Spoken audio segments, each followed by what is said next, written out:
आप लोग समझिए, भगवान कृपा करें मुझे कुछ, अरे कुछ नहीं, वो अधीन हो जाएंगे। बस बात को पकड़ लीजिए आप। विवेकवान वही है जो डोरी को पकड़ ले, पतंग के पकड़ने के चक्कर में डोरी ना छोड़ दे, कभी पतंग हाथ आने वाली नहीं।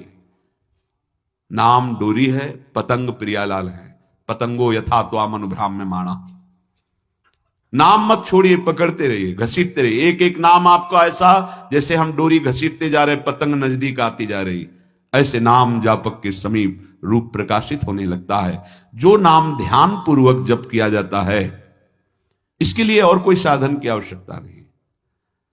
देखो, अगर आप विद्वान शास्त्र पद्धतियों को जानने वाले जनों का संग करोगे तो ऐसे शब्द बोले जाते हैं। माना कि नाम की महिमा है, हम ये भी जानते हैं कि नाम की महिमा में अगर जरा भी बात करें तो अर्थवाद नामापराध लगता है। ये हम बहुत विद्वानों की बात करें, पर भाई शास्त्र भी तो आज्ञा करता है, शास्त्र विधि का पालन भी तो करना है। ऐसा थोड़ी है कि आप नाम के बल पर शास्त्र विधि का त्याग कर दें। और हम जहां से बात कर रहे हैं ना, बोले कहां से बोल रहे हो? बोले वृंदावन से बोल रहे हैं। क्या बोल रहे हो? विधि निषेध नहीं दास, अनन्य उत्कट व्रतधारी। हम उन आचार्य की शरणागति के बल पर बोल रहे हैं जो शास्त्र विधि निषेध के दास नहीं है। करनी अकरनी दो विधि भूले, विधि निषेध सब रहे धरे, नर हरिदास ते भय बावरे, जे आह प्रेम प्रवाह परे, तो सुने न काहू की कही, कहे न अपनी बात, नारायण वा रूप में मगन रहे दिन रात, ना काहू सो बोलिबो, ना कोई व्यवहार, बस अपनी कुंवरी किशोरी को जियत निहारी निहार। कुछ नहीं चाहिए। ऐसे उपासक के सामने मोक्ष पदवियां सिद्धियां हाथ जोड़े खड़ी रहती हैं, पर उसको चाहिए ही नहीं। जब तक चाह है तो पकड़ में नहीं आएंगी, जब चाह मिट गई तो सब घेर लेते हैं अपने आप, सारा वैभव रिद्धियां सिद्धियां सब। जब तक चाह है तब तक कर्म का भोग भोगना पड़ेगा। अचाह हो गए तो अब भगवत विधान लागू हो जाता है। अचाह महापुरुष के ऊपर प्रारब्ध नहीं, भगवत विधान लागू होता है। जिसको इस बात पर विश्वास नहीं वो प्रवृत्ति में फंस जाएगा। ध्यान दीजिए, इस बात पर विश्वास नहीं है कि नाम चल रहा है प्रियालाल का, अब मुझे कोई साधन की जरूरत नहीं। पूज्य भाई जी महाराज, मैं अपनी पहली और आखिरी बात कहता हूं कि आप नाम जप का नियम लें, निर्वाह प्रभु करेंगे। और कोई साधन करें, हम रोकते नहीं हैं, पर यदि आप नाम जप करते हो तो किसी और साधन करने की आवश्यकता ही नहीं है। महापुरुषों के वचन, ये कोई अपनी मनगढ़ंत बात नहीं है। भगवान ने अपने को सहज में प्राप्ति करने का उपाय अपने श्रीमुख से बताया। अनन्य चेता सततम यो माम स्मरति नित्य सहा, तस्याहम सुलभा पार्थे नित्य युक्त योगिना। जो पुरुष, जो उपासक अनन्य चित्त से मेरा स्मरण करता है, मैं उसके लिए सहज हो जाता हूं, सहज प्राप्त हो जाता हूं। जिनको लगता है भगवत प्राप्ति बहुत कठिन है, अरे ये तो कहीं ब्रह्म ऋषियों को मिलते हैं, नहीं नहीं, ये इतने कृपालु हैं कि बिल्कुल सहज हैं। जो सहज हो जाए तो बहुत जल्दी मिल जाए। कहीं गाय चराने वाले को मिल जाते हैं, कहीं एकदम भोले भाले जिनको ज्ञान ही नहीं है उनको भी मिल जाते हैं। एक बहुत ही भोला नवयुवक था, अढ़िया नाम था उसका। अढ़ाई कहते हैं 2.5 किलो को। पहला आहार उसका 2.5 किलो का ही है, आगे आप श्रद्धा रखें तो और प्लस हो सकता है। लेकिन वो मतलब घर में माता पिता पधार गए तो उसे कोई 2.5 किलो आटे की कौन रोटी बना के दे। थोड़ा जब उसके अंदर चेतना जागृत हुई तो जब कहीं ठौर नहीं मिलती तो संतों का आश्रम मिलता है। एक आश्रम में गए, उन्होंने कहा हमको नौकरी में रख लो, कोई सेवा में रख लो। तुम्हारा नाम क्या है? बोले अढ़ैया। वे कोई नाम है? बोले गांव के लोग कहते हैं क्योंकि 2.5 किलो हम पाते हैं। तो 2.5 किलो? बोले तौल के 2.5 किलो आटे का जब हम रोटी पाते हैं तब हमारी बाल भोग होता है। आगे कोई श्रद्धा करे खीर पूड़ी, पर 2.5 किलो अन्न चाहिए। तो कहा यहाँ भंडारा है, तू रोज 2.5 किलो क्या 5 किलो पावे, क्या सेवा कर सकता है? तो उनका जो आप सेवा बताएंगे सिखाएंगे वो हम कर लेंगे। उनका तुम गाय चराया करो, गाय चरा। नहीं भाई देखो, हमारा वैष्णव सिद्धांत है, तुम गाय चराने जा रहे हो, हम यहां से तुम्हें अमनिया दे दिया करेंगे, जंगल में तुम बनाओ और वहीं ठाकुर जी को भोग लगाओ और पाओ। बिना भोग लगाए पाने का विधान हमारे आश्रम से आपका नहीं बन सकता। बोले हमको तो कुछ आता नहीं भोग लगाना, क्या भोग लगाएं? तो उनका जब आप बना लीजिएगा, क्योंकि अब यहां 2.5 किलो तुम्हारे लिए अलग से बन करके जाए, तुम अपना बनाओ, जो जो चाहो भंडारी से कह दिया दे दिया करो, वहीं लकड़ी बिनो, वहीं बनाओ और गाय चराओ और ठाकुर को भोग लगा के पाओ। जितना मनावे आप पाओ। पहले दिन भोग मिला तो बाटी बना, गरीब आदमी था, घर से तिरस्कृत था, वो सब जानता था। बाटी ऐसे उपला बिन लिए, बाटी बनाए, 2-4 आलू का भरता बनाया, 2.5 किलो आटे की बाटी। उसने कहा गुरुदेव के ठाकुर आओ भोग लगाओ आके। बड़े बड़े ऋषि मुनि मंत्रों से आवाहन करते रहते हैं, सरकार पधारते नहीं, केवल भाव से भोग लगाते हुए इतने लीला बिहारी प्रभु आ गए श्री राम जी। अहिया ने आंख खुरप लगी ऐसी, तो आंख खोल के देखा, नवीन मेघ कांति अरविंदाक्ष सारंग धनुष धारण किए हुए सामने खड़े। कहा कौन हो आप? हमें राम जी कहते हैं। आपने कहा गुरुदेव के ठाकुर आया, तो गुरुदेव तुम्हारे जो है उनके हम ठाकुर जी हैं। सही में आते हो तुम? बोले आए तो गए और हम पाएंगे। बड़ी खुशबू आ रही है आलू के भरता की, तुम्हारी बाटी बनी हुई। और गुरुदेव ने कहा तो भोग लगा के पाना, मतलब आप पाते तो हैं, नहीं सुना है? बोले नहीं नहीं पाते हैं, पर सबका नहीं पाते हैं।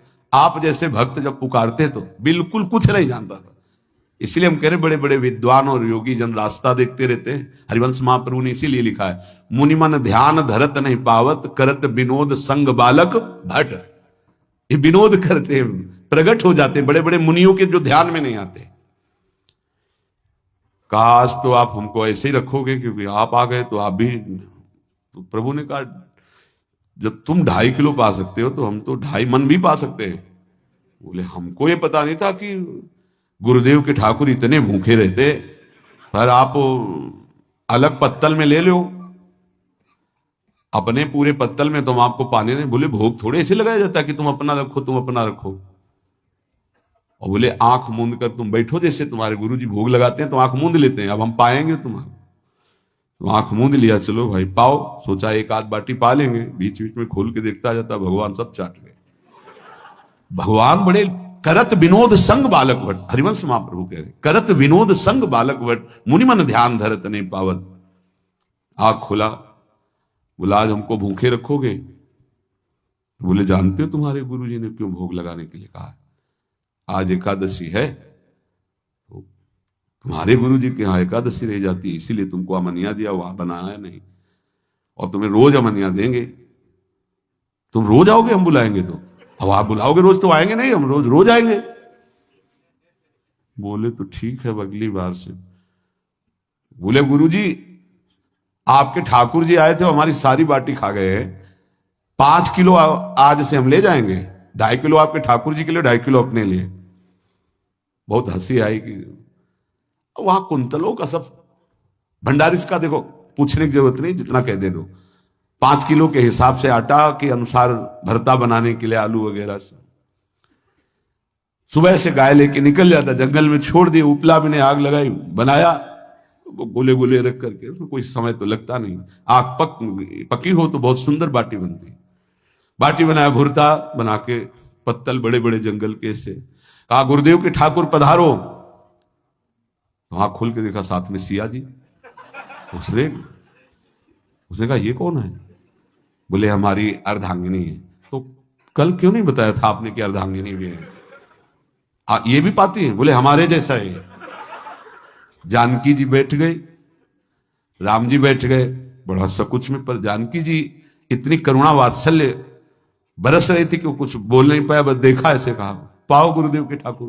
प्रभु आराम से, सिया जो खूब स्वाद बखान बखान करके पाया, वहां खुल कर देखता आज भी हम 2.5 किलो अपने लिए लाए थे, लेकिन ये दोनों पा गए।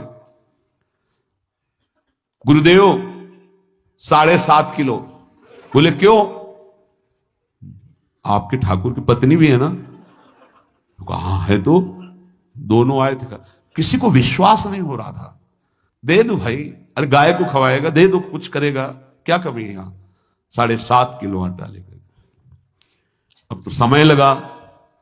3 बजे तक बाटी बन के तैयार हुई पत्तल में से, गुरुदेव के ठाकुर पधारो। बस उसको बुलाना होता था कि विनोदी प्रभु, साथ में लखन जी, राम जी, सिया जी, लखन। ऐसे देखा, ये कौन है? बोले छोटे भाई। आपके भाई भी है? हाँ है। पहले अब परिवार में कितने लोग हो आप? पहले बता देते तो हम वो सब आ जाते हैं। लक्ष्मण जी से कहा बहुत सरल भगत है, नाराज मत होना, चुपचाप पा लो। तीनों बैठे, पा गए।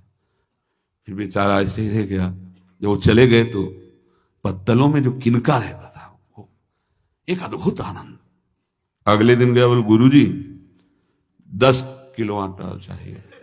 वो कहा 10 किलो क्यों? बोले आपके ठाकुर जी भी आते हैं, उनके ठाकुरायन भी आते हैं, उनके परिवार के भाई भी आते हैं, गोरे गोरे थे वो। यार कैसे, इसको कैसे अनुभव हो सकता है सियाराम लखन जी का। बहुत हट किया, 10 किलो आटा लिया, पहुंच गए, बनाया। 4 बज गए, रखा। उस मन में सोच रहा था आपकी संख्या ना बढ़ जाए। कहा गुरुदेव के ठाकुर पधारो। विशाल गदा, भयंकर स्वरूप हनुमान जी महाराज। आंख खोला तो 3 स्वरूप में प्रभु खड़े हुए थे, सियाराम लखन, हनुमान जी चरणों बैठे। पूछा ये कौन है? तो कहा ये हमारे प्रिय सेवक हैं हनुमान जी। एक बार आप अपने पूरे परिवार का, अपने सेवकों का वो आप पर्चा बना के दे दो, गुरु जी को दे देंगे जाके। हर बार एक बढ़ जाता है। तो भगवान मुस्कुराए, हनुमान जी इसका कुछ बोलना मत, बहुत निराला भगत है। बोले पाओ प्रभु। तो पहले सिया राम जी पाए, फिर जो प्रसाद लक्ष्मण जी पाए, फिर हनुमान जी पाए। हनुमान जी सब पूरा बहुत निर्मल भाव से बनाया हुआ और निर्मल भोला भक्त पा गए। अगली बार कहा गुरुदेव 5 किलो एक्स्ट्रा में रख दो, 1 नंबर बढ़ता जाता है। आपके पहले ठाकुर जी आए, फिर ठाकुरायन जी आए, फिर उनके भाई आए, फिर इस बार तो बहुत भयानक रूप, गदा लिए हुए, लाल अरुण वर्ण शरीर का प्रकट हो रहा है। जिधर देखो कंचन वर्ण की कांति, मुख में अरुण वर्ण की कांति। हमने पूछा आपके ठाकुर जी से, तो उन्होंने कहा कि वो सेवक हैं। उनको रोमांच हो रहा था कि क्या सही भगवान करुणा करके इसको दर्शन देते हैं। अब अगली बार अगर ये बात करेगा कि तो फिर अब हम इसकी परीक्षा लेंगे। ले गया स्ट्रा में, बनाया सब। आओ गुरुदेव। अब तो पता था कोई आने वाला नहीं। गुरुदेव के ठाकुर, 2 संख्या बढ़ गई। आंख खोल के देखा, कहा ये कौन है? तो कहा ये हमारे और भाई हैं, इनका नाम भरत है, इनका नाम शत्रुघ्न है। पहले महाराज बता देते ना कि आपके और भाई हैं, हमने कहा था, आपसे प्रार्थना की थी। पाओ, बचे नहीं ना वो, 2 संख्या ज्यादा हो। अगली बार गुरुदेव से कहा कि गुरुदेव 20 किलो वाली बोरी में भर दीजिए, अब हम दिन भर बनाएंगे क्योंकि आपके इतने ठाकुर हैं। आज गया लेकर सब ऐसे रख करके पत्तल डाल दिया, कहा गुरुदेव के ठाकुर पधारो। बिल्कुल नहीं बनाया। आ गए प्रभु, कहा कहां यार, तो खुशबू भी नहीं आ रही, ना बाटी की ना भरता की। बोले प्रभु आपके साथ पत्नी है ना, अब सेवक भी है, इतने दिन से तो हमारे हाथ का पाए, आज हम पाना चाहते हैं, आप बनाओ, अपने रुचि का बनाओ और पाओ। प्रभु ने सिया जी की तरफ देखा कि अलवेला भक्त। सिया जी ने कहा अनंत सामर्थ्यशाली शक्तियों की स्वामिनी। बोले प्रभु देखो, हमने ना उपला भी ना लकड़ी, आपके सेवक है ना, इनसे बोलो। तो हनुमान जी से कहा कि आप उपला और लकड़ी इकट्ठा करो, भाई आदेश है भगत का। लक्ष्मण जी चूल्हा जला रहे हैं, व्यवस्था आग की, और सिया जी के आंखों में आंसू भी आ रहे, धुआं भी लग रहा है, पर बना रहे। उसने कहा बनाओ, हम गाय एकत्रित करके आ रहे हैं। और भागा, वो आश्रम में गया। बोले गुरुदेव आज पूरे परिवार सहित हमने फंसा लिया है आपके ठाकुर को। तो उनका क्या फंसा लिया है? बोले बड़े ठाकुर, छोटे ठाकुर, सेवक, उनकी पत्नी और 2 भाई उनके, पूरा परिकर, सब बना रहे रोटी बाटी सब।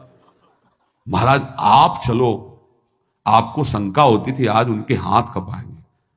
तो उनको लगा कि पागल आदमी, राम जी, लखन जी, भरत, शत्रुघ्न, सिया जी, हनुमान जी, ये बड़े बड़े योगियों के ध्यान में आने वाले नहीं, ये कैसे एक गंवार आदमी जिसको कभी कोई नाम जपना नहीं आया, कोई ग्रंथ नहीं आया, उसके सामने। पर भगवान की दयालुता पर संशय नहीं करना चाहिए। चल के देखते हैं।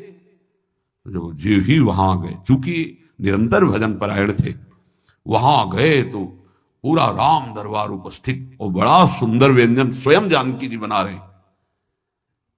प्रभु के चरणों में साष्टांग दंडोत है। कहा प्रभु लीला समझ में नहीं आई। भगवान ने कहा देखो, जो ज्ञानी भक्त हैं उनके लिए मैं अत्यंत तर्क के द्वारा भी पकड़ में नहीं आता। जो विद्वान हैं उनकी विद्वता मुझे छू नहीं सकती, लेकिन जो दीन है और भोले हैं उनके सामने मैं अपने इस दिव्यता, इस महानता को देखो। तुम्हारे इस भक्त की आज्ञा पर हमारा पूरा परिकर लगा हुआ है सेवा में। ठाकुर जी की कृपा से, गुरुदेव का प्रताप, जो ऐसा सौभाग्य मिला, परोसने में दोनों गुरु और शिष्य, पाने में प्रभु। बाद में जब प्रभु ने पा लिया तो जानकी जी ने उच्छिष्टामृत प्रभु का लेके और कहा देख, आज तक तू मुझे देख नहीं पाया देखते हुए भी, इसीलिए कृपालु हैं। एकांत में श्री तुलसीदास जी रोकर प्रार्थना करते हैं, जनक सुता जग जननी जानकी, अतिशय प्रिय करुणा निधान की, ताके जुगपद कमल मनाऊं, जासु कृपा निर्मल मति पाऊं। करुणा निधान प्रभु श्री राम की अतिशय प्राण संजीवनी मूरी, प्राण प्रिय सियाजू की, सीताजू के चरणों की वंदना करता हूं, जिससे प्रभु को पसंद है निर्मल मति, निर्मल मन। उनकी कृपा से मेरा मन निर्मल हो जाए, मति निर्मल हो जाए, तासु कृपा निर्मल मति पाऊं। जीव ही जानकी जी ने अपने कर कमल से उस बालक को पवाया, अढ़ैया को, त्रिगुण माया का मल नष्ट हुआ। ओ जी सच्चिदानंद प्रभु का साक्षात्कार निहाल हो गया। कब कौन से गुण पर कैसे जीत जाए, विश्वास कीजिए। बस आवश्यकता सहज होने की। हमारी स्वामिनी जो सहज है, सहज होने की आवश्यकता है। जिसको ये कि कहां मुझे ऐसा दुर्लभ सौभाग्य, देखो कोई नाम जप उसके अंदर नहीं, कोई पाठ नहीं, कुछ नहीं। गुरुदेव ने कहा कि भोग लगा के पाना है, भगवत साक्षात्कार हो गया। विश्वास रखना चाहिए कि प्रभु हमें प्रतिपल देख रहे हैं, हमारे साथ हैं। सच्चिदानंद स्वरूप अपने आराध्य देव का निरंतर भजन और ध्यान पूर्वक भजन, ये 2 बातें कह रहे हैं, भजन और ध्यान पूर्वक भजन। पहले भजन करने की क्रिया होती है, फिर भजन में थोड़ी रुचि होती है, फिर ध्यान पूर्वक भजन होता है।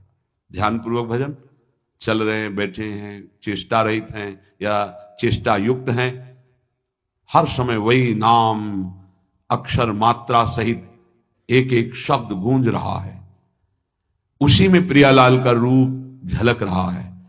अब हृदय में ध्यान है, मुख में नाम है, मंत्र है, इससे बढ़कर जीवन क्या। विश्वास भक्त कोई होता है, अन्य को हो ही नहीं सकता। कोई भी अगर अपनापन होता है तो प्रियालाल झलकते। जिस समय वो कटा उसी समय वो सामने है। मैं हूं ना, तो किसकी तरफ देख रहा है? बस ये जैसे कहा जाता है कि प्रभु वृंदावन से बाहर एक कदम नहीं रखते, तो हमारे भक्त जहां होते हैं वृंदावन के, वहां प्रियालाल जाते हैं। ध्यान रखना, वही वृंदावन भूमि प्रकाशित होती है। चाहे वो लाखों कोस दूर हो, वृंदावन वही प्रकाशित होगा, उन्हीं के सामने प्रियालाल होंगे। ये भक्ति विश्वास का मार्ग है। तुम्हारा एक ही कर्तव्य है, सब जगह से अपनापन हटा के अपने इष्ट में रखना और उनका चिंतन करना। बस हमारी यही साधना है। फिर तो प्रभु की ओर से जो कृपा की धारा आएगी कि आप उस पर बह जाएंगे। जितना जितना कृपा में डूबते जाएंगे, उतना उतना प्रेमानंद बढ़ता चला जाएगा। ये सौभाग्य कभी निर्गुण उपासक को प्राप्त नहीं होता। पूज्यपाद उड़िया बाबा जी महाराज, प्रभु का साक्षात उसको दर्शन होता है, प्रभु से संभाषण करते हैं, प्रभु उसके साथ खेलने लगते हैं। ये निराकार की उपासना वाले उपासक को कभी सौभाग्य नहीं मिलता। भगवान की इस उपासना वाले को निराकार तत्व का बोध हो जाता है। ध्यान रखना, हमारा स्वरूप चराचर जगत का स्वरूप, भगवान का स्वरूप, सबका बोध हो जाता है प्रेम मार्ग के पथिक को। और सगुण साकार स्वरूप में जो प्रभु विराज, उनके साथ खेलना होता है। जो सगुण उपासक, साकार उपासक हैं, उनको तो निर्गुणों उपासना का जो फल है सर्वत्र तत्व अनुभव, ये स्वाभाविक हो जाता है। लेकिन जो निर्गुण निराकार उपासक, उसको साकार रूप में दर्शन, संभाषण और लीला में ये नहीं होता है। बड़ा भाग्यशाली है, अनेक जन्मों का उसका भजन सिद्ध हुआ, जिसको प्रभु के साकार रूप की भक्ति करने का अवसर मिला।